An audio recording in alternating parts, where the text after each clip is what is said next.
Master మిమ్మల్ని hello phone చూస్తున్నారు కదా మిమ్మల్ని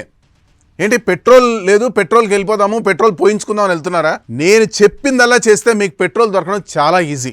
నిజంగా చాలా ఈజీ అసలు ఇప్పుడు మీరు బయటికి వెళ్ళి పెట్రోల్ బంకుల దగ్గర చూడండి ఎంత గుంపు ఉన్నారంటే మీరు పోయి రావడానికే దాదాపు 3 గంటలు పడుతుంది సరే మీకు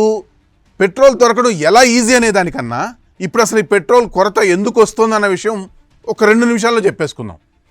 నిజానికి పెట్రోల్ అయితే భారతదేశంలో పుష్కలంగా ఉంది నంబర్ 1 పాయింట్ అది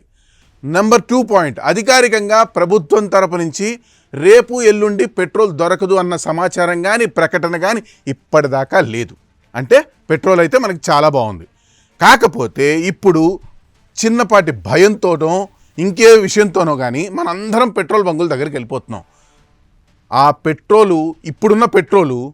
పూర్తిగా కనుమరుగవుతుందంటే కారణం ఎవరో తెలుసా మీరు మనం అంతా సీరియస్లీ ఎలానో చెప్తాను చాలా సింపుల్ లాజిక్ అండి మీకు ఇవాళ పెట్రోల్ రేపు ఉండదు అని చెప్పేసి కంగారుతోటి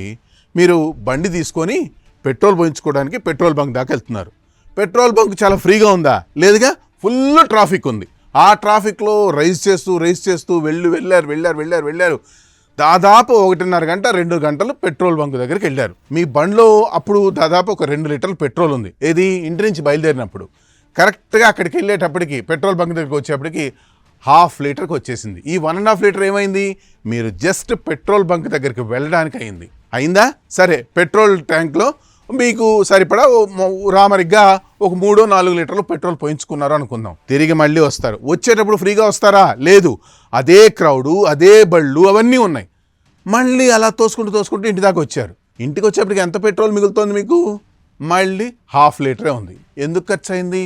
ఈ గుంపులో వెళ్ళి రావడం వల్ల అంటే ఇదంతా ఈ ఎక్సర్సైజ్ అంతా మీరు ఏం చేస్తున్నారు మీ దగ్గర ఉన్న పెట్రోల్ కాజేసుకోవడానికి అక్కడ బంకులో ఉన్న పెట్రోల్ మళ్ళీ ఖర్చు పెట్టడానికి కానీ ఇదే పెట్రోలు రేపు ఎల్లుండి ఇంకా చాలా రోజుల వరకు మనకు ఉపయోగపడుతుంది ఎలా చిన్నపాటి చిట్కాలు పాటించాలంతే మనం ఇప్పుడు హడావిడిగా వెళ్ళి పెట్రోల్ పోయించేసుకోవడానికి అంత అవసరం ఏమీ లేదు చిన్నపాటి చిట్కాలు ఏంటి అంటే ముందుగా అధికారికంగా పెట్రోల్ బంక్ వాళ్ళు ఒక న్యూస్ లింక్ షేర్ చేశారు ఆ లింక్లో ఏ బంకుల దగ్గర ఎంత స్టాకేజ్ ఆఫ్ పెట్రోల్ ఉంది అన్న వివరాలు మనకు తెలిసిపోతాయి సో ఆ పెట్రోల్ బంక్ దగ్గర ఆ స్టాక్ ఉందా లేదో చూసుకుంటాం మీ నియర్ బై పెట్రోల్ బంక్ దగ్గర చూసుకోవచ్చు అక్కడికి వెళ్ళి చూసుకున్నప్పుడు టైమింగ్స్ ఏంది పొద్దున పూట అందరు వెళ్ళిపోయి ఉంటారు అందరు చూసేస్తుంటారు ఇలా కాదు మనం కాస్త నెమ్మదిగా నిదానంగా ఆలోచించండి ఎవరు లేని టైంలో అన్నప్పుడు అంటే ఇప్పుడు రోజు మొత్తం అందరికీ భయం ఉంటుంది భయం ఉండదని అంటల్లా భయం ఎందుకు అవసరం పడాల్సిన అవసరం లేదు మన దగ్గర ఇప్పుడు పెట్రోల్ ఉంది కొంచెం దూరం అయినా సరే వేరే పెట్రోల్ దగ్గర పోయించుకోవడం బెటరా లేకపోతే ఇంత ట్రాఫిక్లో ఇంత గుమిగూడిపోయి ఉన్న పెట్రోల్ని ఖర్చు చేసుకొని మళ్ళీ పోసుకున్న పెట్రోల్ని మళ్ళీ ఖర్చు చేసి ఇలా పెట్రోల్ వేస్ట్ చేస్తున్నాం కానీ మనం పెట్రోల్ యూజ్ చేయట్లేదు ఇది నంబర్ 1 మీరు గమనించుకోవాల్సిన విషయం నంబర్ 2 ప్రతి ఒక్కళ్ళు ఆలోచించేది ఏంటంటే ఈరోజు పోసుకుంటే మనకి పెట్రోల్ ఫుల్ అయిపోతే ఇంకా మనకేం ప్రాబ్లం ఉండదు అని అనుకుంటున్నారు కానీ ఇదే పెట్రోలు మీరు పోయించుకున్న తర్వాత రేపటికి పోయించుకోవడానికి ఉండదు అన్న విషయాన్ని గ్రహించుకోండి ఎలా చెప్పమంటారా మీలాగే ప్రతి 10 మందిలో ఒక 8 మంది అలా ఆలోచించారనుకోండి ఆ 8 మంది పోసుకున్న పెట్రోలు మరుసటి రోజు మరో 5 మందికి వస్తుంది ఆ మరుసటి రోజు ఇంకో 3కి వస్తుంది అలా పెట్రోల్ డిస్ట్రిబ్యూట్ అవుతుంది కానీ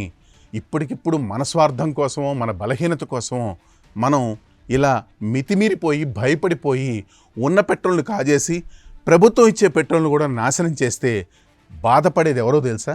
రేపు మనమే సో కాబట్టి బాగా గమనించండి ఇప్పటికి అర్జెంటుగా మీరు పెట్రోల్కి వెళ్ళాల్సిన అవసరం లేదు number 1 point number 2 point petrol అనేది బ్రహ్మాండంగా నిక్షేపంగా ఉంది ఇంకొక 3వ అద్భుతమైన విషయం చెప్తున్నాను హర్ముజ్ దగ్గర పూర్తిగా ఫ్రీ చేసేసారు హర్ముజ్ ప్రాంతంలో ఇప్పుడు పెట్రోల్ అనేది పూర్తిగా సాఫీగా జరుగుతుంది ముఖ్యంగా మన భారతదేశానికి ఎటువంటి అడ్డంకులు లేవు అదేవిధంగా పెట్రోలియం శాఖ కూడా ప్రతి ఒక్కళ్ళకి చెప్తోంది పెట్రోల్ గురించి మీరు కంగారు పడద్దు బాధపడద్దు మీ దగ్గరలో ఉన్న బంకులో ఇవాళ స్టాక్ లేదంటే ఇంకొక గంటలో రావచ్చు 2 గంటల్లో రావచ్చు 3 గంటల్లో రావచ్చు అంతేకాని ఇప్పటికిప్పుడు మీరు పోయి చేసుకుంటే ఆ పెట్రోల్ మీరు వేస్ట్ చేస్తున్నారన్న విషయం మాత్రం గుర్తుపెట్టుకోండి సో ఫ్రెండ్స్ మనం ధైర్యంగా ఉండి ప్రతి ఒక్కరిని ధైర్యపరిచి అవసరం కోసం మనం వాడుకుంటే రేపటి కోసం మనం ఉంటాం మన వాళ్ళ కోసం ఉంటాం వాళ్ళందరి కోసం మనము రేపటి కోసం హ్యాపీగా ఉంటాం కాబట్టి ప్రతి ఒక్కళ్ళు ఇది ఒక్కటి గమనించుకోండి ఇలా చేస్తే పెట్రోల్ మీకు చాలా చాలా ఈజీ ఈ వీడియో చాలా ఇంపార్టెంట్ మీరు చూడడమే కాదు, మీరు చూసిన ప్రతి వీడియో, ఈ వీడియోని ప్రతి ఒక్కరికి షేర్ చేసి ఈ పెట్రోల్ యుద్ధంలో మనం గెలుద్దాం. మీరు గెలవండి, మనం గెలుద్దాం, దేశాన్ని గెలిపిద్దాం. That's all for today. This is Harikrishna signing off for Sakshi digital.